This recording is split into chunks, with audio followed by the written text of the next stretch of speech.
Hey there, my name is Jesse. Welcome to my channel where all I talk about is domain format. If you don't know what domain format is, what are you doing? Go watch my video, learn how to play, and go have fun with your friends.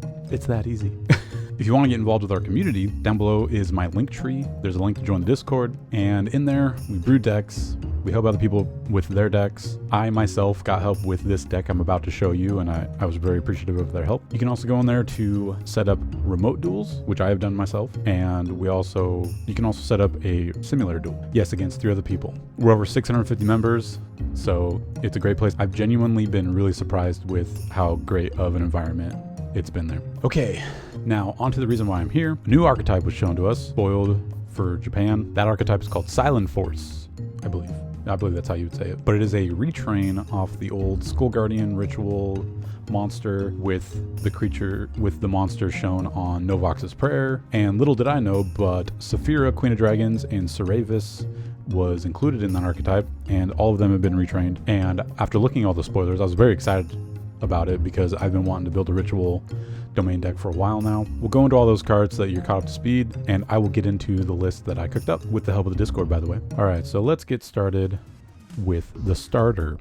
All right, so this is Novox. This is what I'm going to be using for the deck master.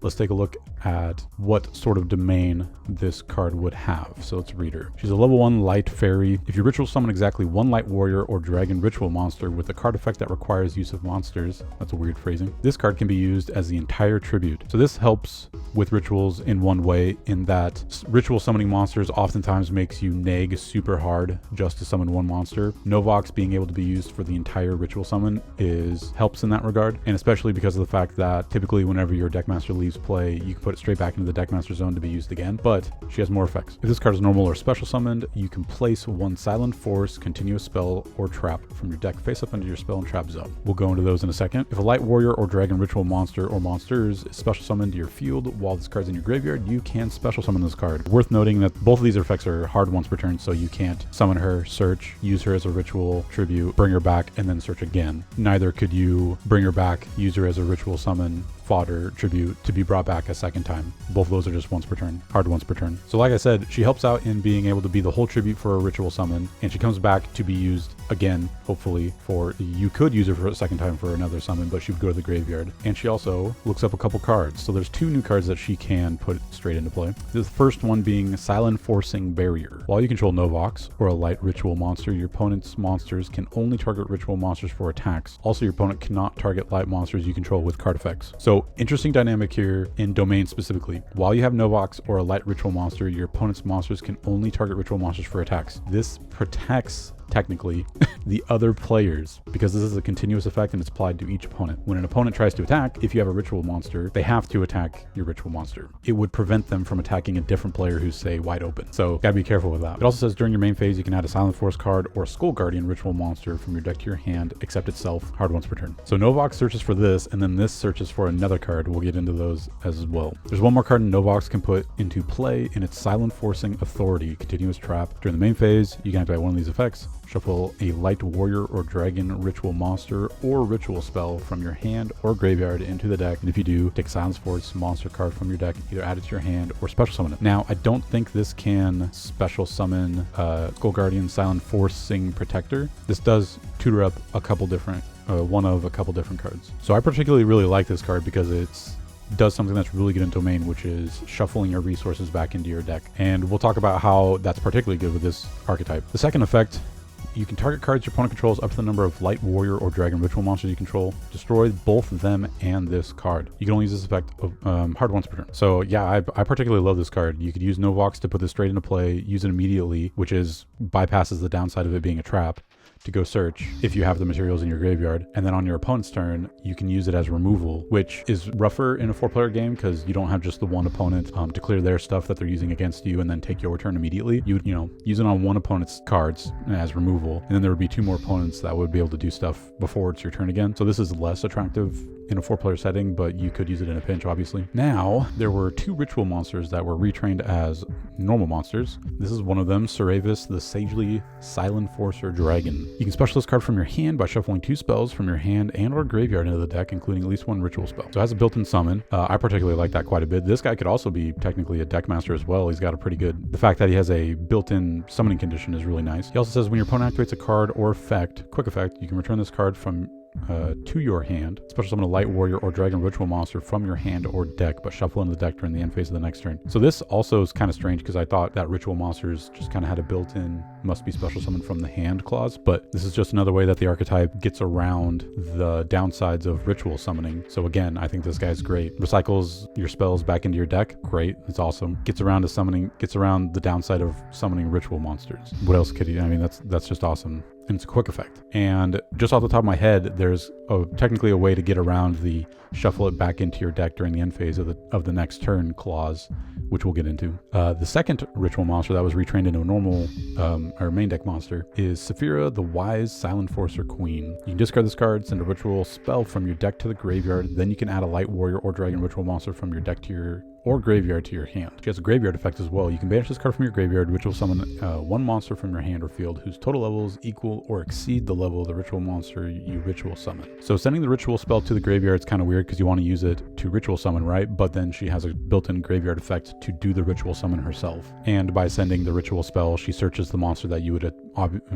clearly be attempting to ritual summon. So again, this kind of gets around the fact that you need a ritual spell to typically ritual summon something. She just sends it to the graveyard and then does the ritual summon herself all in one card after searching for the monster that you're going to be ritual summoning. So yeah, this whole archetype works together so well. Does a lot to get rid of the downsides of ritual summoning. What are these cards going to be trying to ritual summon? The new Skull Guardian Silenforcing Protector. The previous Skull Guardian was just a vanilla monster, and it's from like one of the first tournament packs, so he's randomly $100 and he's just not worth getting for this deck. Even if you had it, I don't think it would do anything for the archetype. You would just be spending $100 on a vanilla ritual.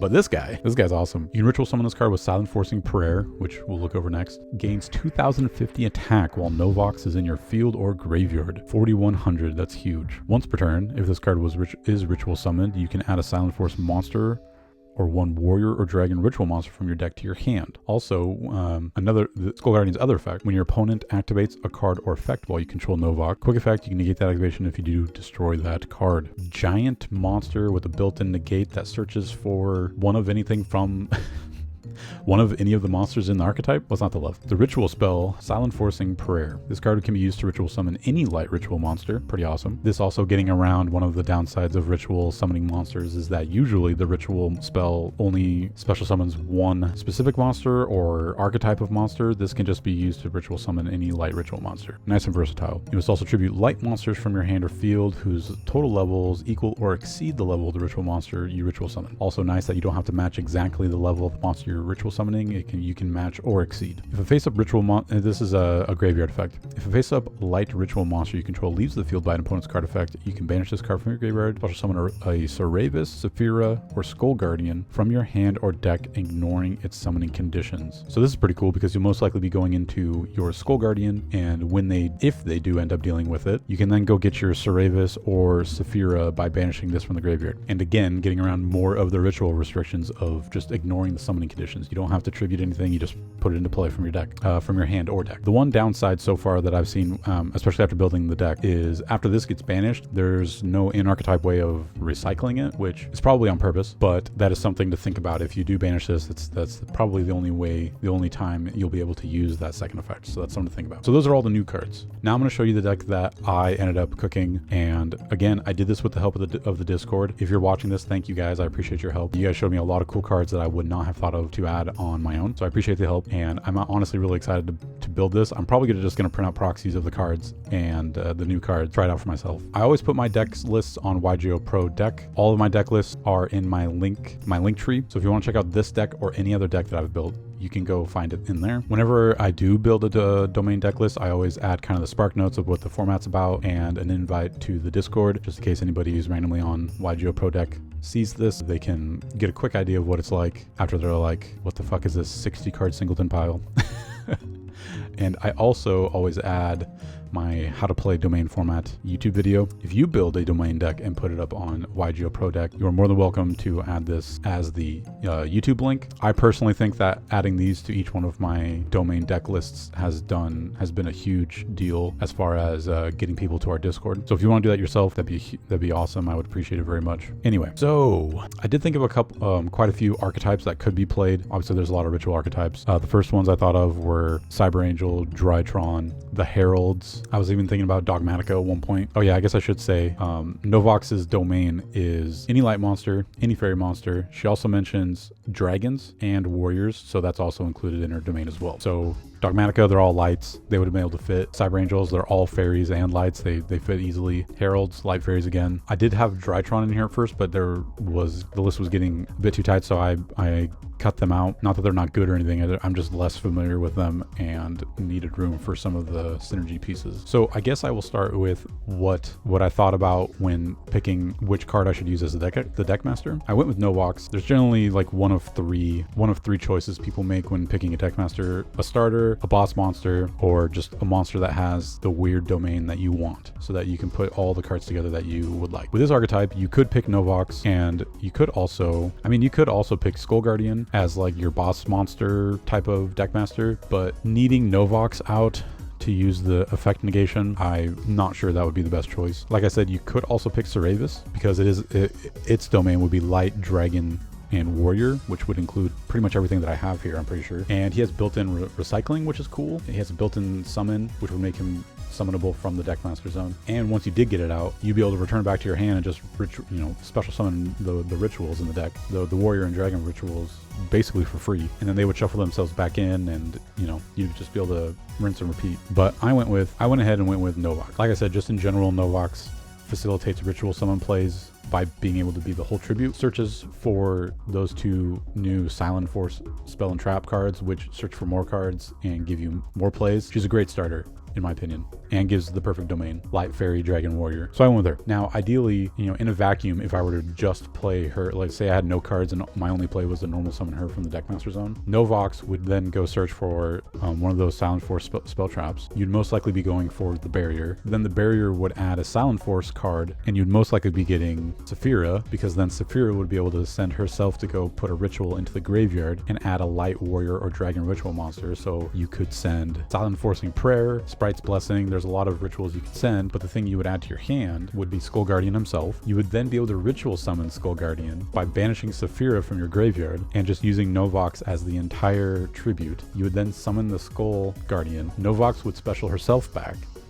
And then you do have a 4100 Skull Guardian in play that's being protected by the barrier. And because you have Novox in play, it's at 4100 and has its built-in negate. So, that's going to be the turn one play in a vacuum. Say the other the 6 cards I draw were just didn't do anything for some reason. That's not too bad for a turn one play, in my opinion. Oh, and then once you have the Skull Guardian, this also adds another Silenforc monster. You could then get a Silenforc monster or one of the rituals. You could go get Ceravis, which has a built-in quick effect. When your opponent activates a card effect that targets a monster you control, you can discard this card and negate the activation. So if they somehow deal with the barrier, which Heavy Storm, Feather Duster, Lightning Storm, all very common cards, and you have 3 opponents who are playing on them all, so it's pretty likely that someone's going to see a Duster. If they deal with this, and then they try and they somehow get through your negate, you would then have Ceravis as a backup. That's all off of just your Deckmaster. Not too shabby, if I do say so myself. Now, I would think another play you could make after getting the Skull Guardian would be to go get Ceravis, the Sagely Silenforcer Dragon. You would then hopefully be able to special him from the hand, activate him to go special. You could special Ceravis, and then you would be able to hopefully activate this in such a way that you could then activate Ceravis to negate the special summon and add it back to your hand, so that you don't have to shuffle it back into the deck at the end of the turn. But then you would also still have this Ceravis in your hand as well for follow-up on the next turn. I love this archetype. I'm really excited. And there's this new archetype also facilitates a line of play that I think would be really, really interesting, and I think it's going to be honestly a really good way to have a good amount of control every single turn, and that is using Saphira, Queen of Dragons. Now, obviously this archetype has tons of built-in ways to just get Saphira out into play even after getting out Skull Guardian, but if you also had Saphira, Queen of the Dragons out, she has some really good effects, in my opinion. During the end phase, if she was ritual summoned, or if a light monster was sent from the hand or deck to the graveyard, while it's face up, you can activate one of these effects. Draw 2, discard 1 card from your opponent's hand, add a light monster from your graveyard to your hand. You can only use one of those effects and once per turn. Now, obviously this facilitates ritual summoning. You could dig for cards. Discarding 1 card from your opponent's hand is not very good in a 4-player game, but it's quite good in a 1v1 game. The ability that interests me most is her last ability. Add a light monster from your graveyard to your hand. I personally think this is going to be essential for keeping up interaction every single turn while she's out, because almost all the hand traps in this deck are light monsters. That means, let's just use something like Effect Veiler as an example. While Saphira's out and you have Effect Veiler in hand, you can discard the Effect Veiler at any point where it'd be a good time to negate something that's face up in play. Then at the end of the turn, Saphira would be able to get back Effect Veiler back to your hand to be used again on the next person's turn. Now, getting back 1 Effect Veiler is not gonna control the entire board or be game ending for all 3 of your opponents, but it's definitely going to be really freaking annoying. And there's just tons more interaction too. So one thing that's always super popular in Domain is Dark Hole, Raigeki, all those, Lightning Storm, those type of things. Well, the 3 heralds are also incredibly good with Saphira. There's one for each type of card. There's a trap card negator, an effect negate, and a spell negate. This one in particular is going to be just huge for protecting your board. Now, obviously, even if you had Green Herald in your hand with Saphira, you wouldn't just be able to infinitely negate every single spell that gets played, but it would go a long way to making sure that your opponents have a really hard time dark holing you. Also, let's say they somehow manage to get over your Skull Guardian, more than 4,100 attack somehow. Honest would just be an absolute blowout.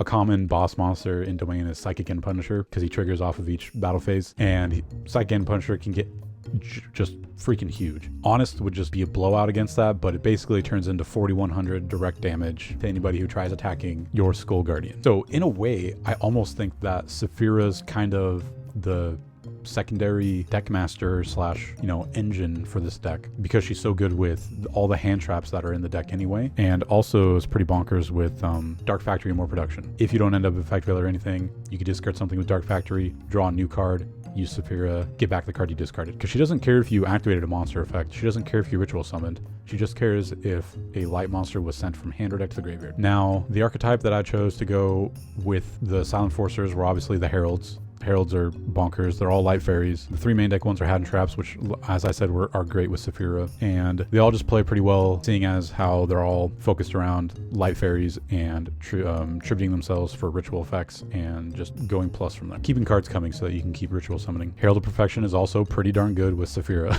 Herald of Perfection basically turns any of your fairies into any of the heralds that you want, and then Saphira can get back whatever the heck you discarded. It doesn't have to be what you discarded either. It can be any light monster in your graveyard added back to your hand. I'm really excited to play with this. It seems incredibly controlling when you consider the fact that Skull Guardian's going to have a built-in negate. You're going to have out Barrier to protect your stuff. You're most likely going to be able to get out Saphira in the same turn on turn 1. I haven't done too much deck testing, but there's a lot of support for rituals, and I do think you can get out Saphira on top of your Skull Guardian, or even Herald of Perfection with your Skull Guardian, and hopefully just hold down the fort until your next turn and go for some sort of, giant multi-attacking Cyber Angel that does piercing damage or whatever. I'm excited to try it out. I'm really looking forward to it. It seems really fun. I'll just start going into the main deck choices that I made. Oh, I'm excited to talk about this card first because I think it's going to be just a huge boon to the strategy. And that card is Choju of the Trillion Hands. It is a level 6 1400 to 1000 monster, light fairy. Doesn't have any built-in way to special summon itself, but when it is summoned, no matter how it's summoned, you can add a ritual monster and a ritual spell from your deck to your hand. But that's crazy. Adding 2 cards to your hand, they don't have to match. It doesn't, the ritual monster doesn't have to be listed on the ritual spell, vice versa. You can basically just curate your hand to keep going in whatever direction you feel like going. This card's huge. I've had a lot of experience playing Branded Chimera, and Big Wing Baphomet adding 2 cards to your hand is huge. Even though it's just the new fusion spell in Gazelle, just adding 2 cards to your hand is huge. So along the same lines, I think this card is going to be huge. So I put in quite a few ways of tutoring it up, getting it into play, and replaying it. An example being Nova Summoner, puts on a light fairy with 1500 or less attack. It has 1400. Shining Angel, same thing. You can crash with this. Go get yourself a Choju, +2, go nuts. Condemned Angel contribute itself on top of grabbing the Forbidden Chalice that we have. Condemned Witch can tribute itself to go get a fairy, level 4 fairy, so that can go get Nova Summer or the Shining Angel. If we've already used one, we can go get the other, and that can again try and go into Choju. Now, along with wanting to reuse Choju, I also wanted some insurance against putting the work into ritual summoning something and just having somebody dark hole and having it be stuck in the graveyard. So I put a few ways to get it back. Oh, also Last Will can go get Choju. I love this too, by the way. Card's nuts. But after getting Choju once, let's say I use it for ritual summon, I want to try and get it back out in play to use again. It is a hard once per turn,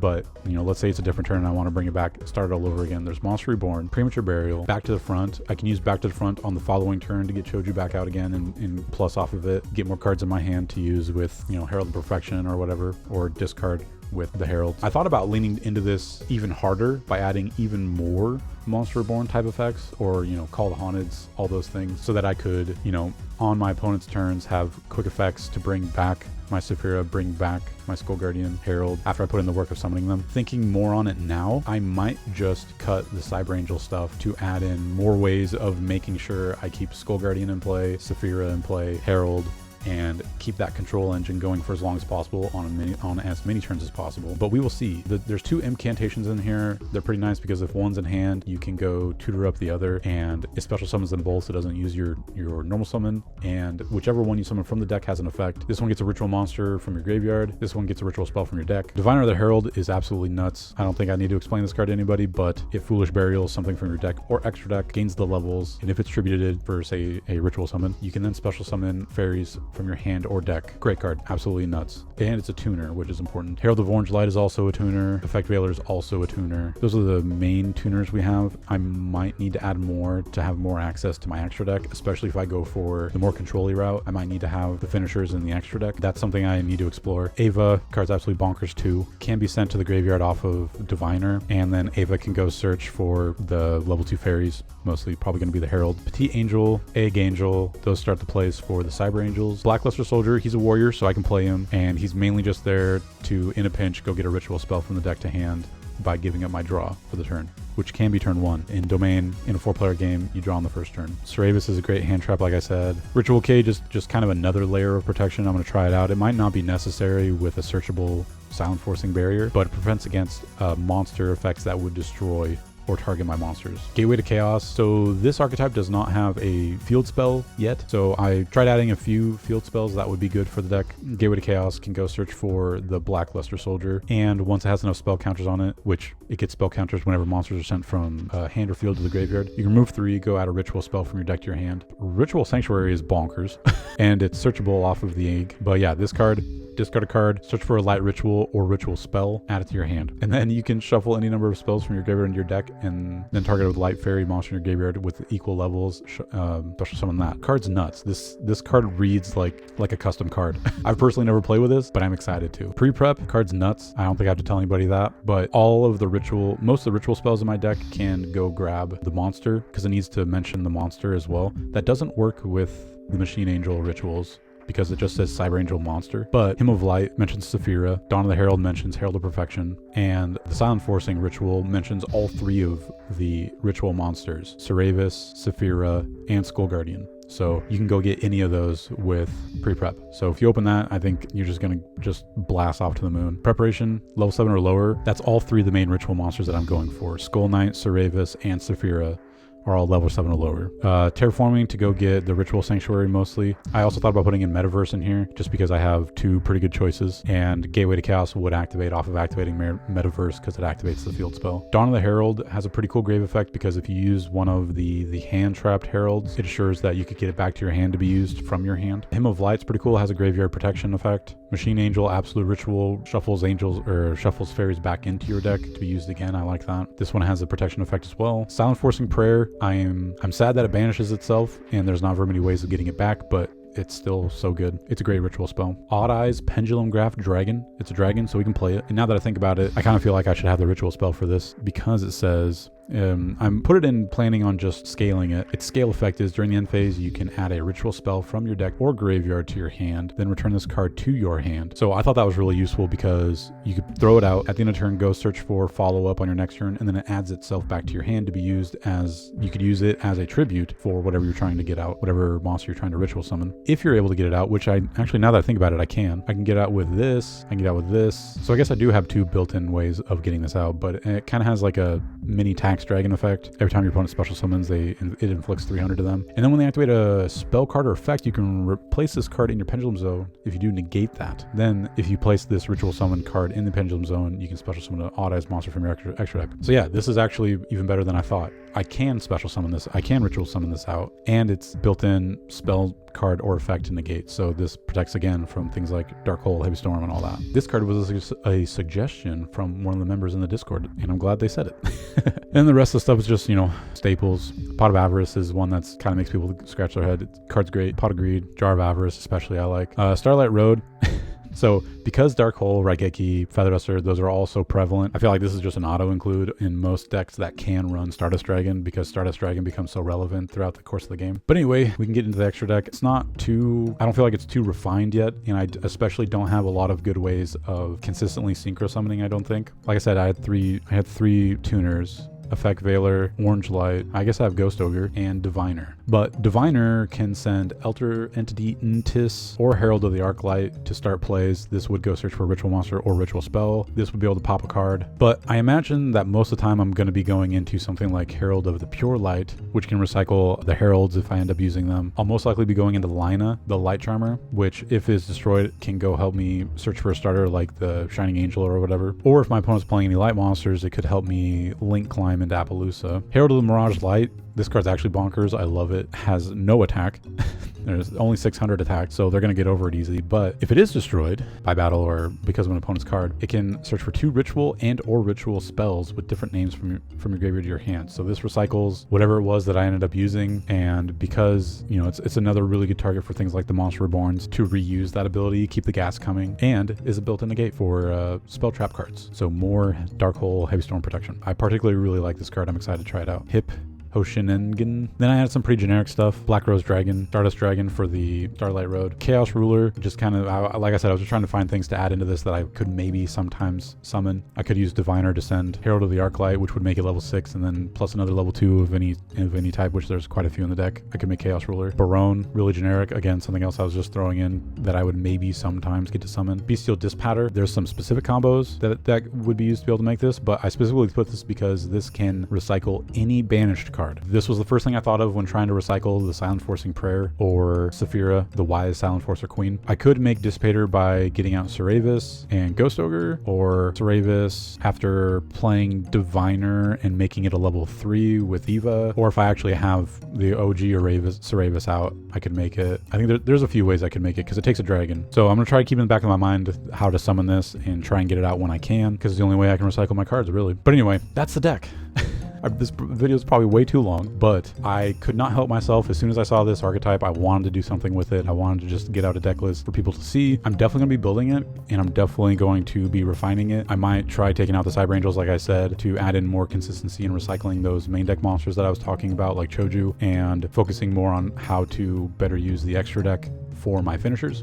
But I want to know, were you guys excited when this archetype was revealed? What did you guys think about it? How do you think it's going to work out in Domain? Did you guys take it in a different direction? Are you guys going to use different stuff with it? I would be very interested to know. I love bouncing ideas off of all the other people in the Domain Discord too, so join that if you haven't. But that is everything. I think that's everything I want to say about the deck. So thank you for watching. I appreciate it. I upload 4-player gameplay all the time, so if that sounds interesting, you should follow, stick around. I'm definitely going to be putting out more. But until then, I'll see you guys next time.